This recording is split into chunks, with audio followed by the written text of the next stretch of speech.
Hello, I'm Lynn Finch with another weekly episode of the No-Cash Allowance. Today we're talking about those teenage years. This is the dress rehearsal before adulthood.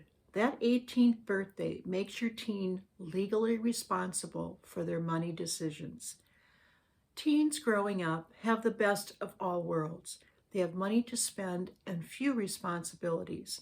American teenagers spend around $2,250 a year on average, mostly on food, clothing, and entertainment.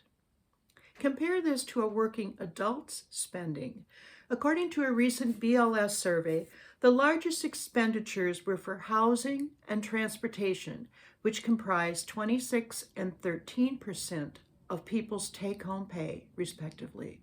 Another big spending category was food at 10%. Now, what do young adults say about their preparation to be adults? 64% of young adults say, once I had to start dealing with real-world finances, I was surprised at how little I knew about managing money. 53% said, despite taking a financial literacy course, I don't feel prepared for the financial responsibility that comes with adulthood. These are from T. Rowe Price surveys. Nearly 3/4 of teens reported they don't feel confident in their personal finance knowledge. About the same percentage of teens said they wanted to learn more. One of your jobs as a parent is to help your teen make that transition to the adult world of money. You can do this by creating what I call a semi-independent stage where your teen can learn to use money tools safely. You will and have been maybe transferring increasing amounts for your teens to manage for many of their own expenses. When my daughters were in high school, they were managing hundreds of dollars each semester for their day-to-day spending on clothing, entertainment, education, extracurricular activities, and phone expenses. A friend of mine who is a financial wealth advisor was telling the story of her two daughters that were living with her. And she said other mothers started coming up to her and saying, why do your girls have so much money? And Karen explained, well, because they're paying for their own expenses for school and entertainment. They're buying their own clothes. That's why they have so much money. Require your teens to track all of their money sources. With debit and credit cards, there are going to be statements to review, and these should be reviewed regularly. But it's also important for them to track their other sources, such as gift cards, rechargeable cards, so they know what their total resources are, so that they could know each month, I brought in this, I had this much money available to spend, and this is what I spent. This is important understanding for them to know where money is going. When your kids track all their money as a number, they become better money managers. I have some allowance stories for you today. When our girls were, probably around high school age, they came to us one day and said, we need a raise. Oh, we were really surprised that they were asking us. We had been paying them based on their age.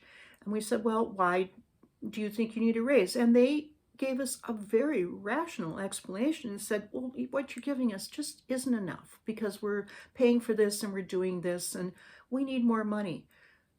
Oh, and we were so impressed with their presentation. We said, well, what would you suggest? And they came back with a reasonable number for each of them because one was a couple years older than the other one. And we agreed on the spot. We were impressed with their negotiating skills and the fact that they were so professional about it.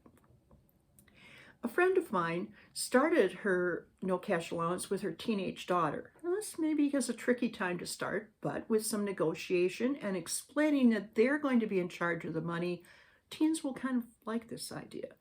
So this girl valued how she wanted to spend her money, and one thing she liked to do is have coffee with her friends. This was an important part of her social life. So she allotted what she thought was a reasonable amount for this activity. And when their statement came, she discovered she had spent a lot more than that number.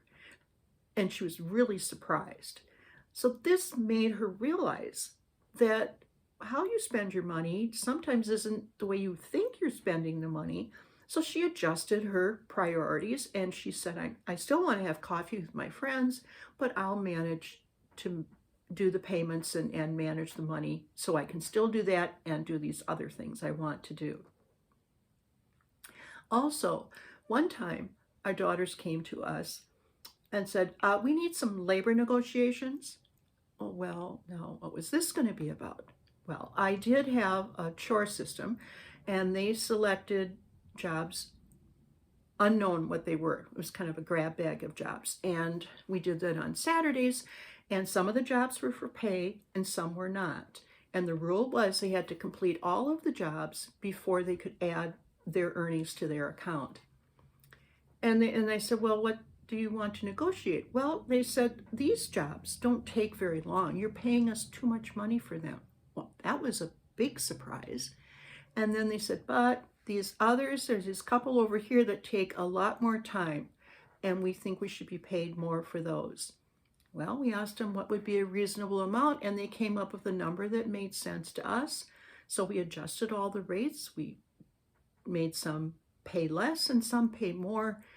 And they were really proud of their ability to negotiate. We were really proud that they could do that because it was their money. And they wanted to make it make sense for what they were doing and what they were earning. The book, The No-Cash Allowance, can tell you how you can set up a system like this. And in these videos, we talk about why, and I tell stories about what happens when kids do these things and have a no-cash allowance. The link to this blog is in the description below. And next time, we're going to talk about what people say about their no-cash allowance experience. Thanks for listening.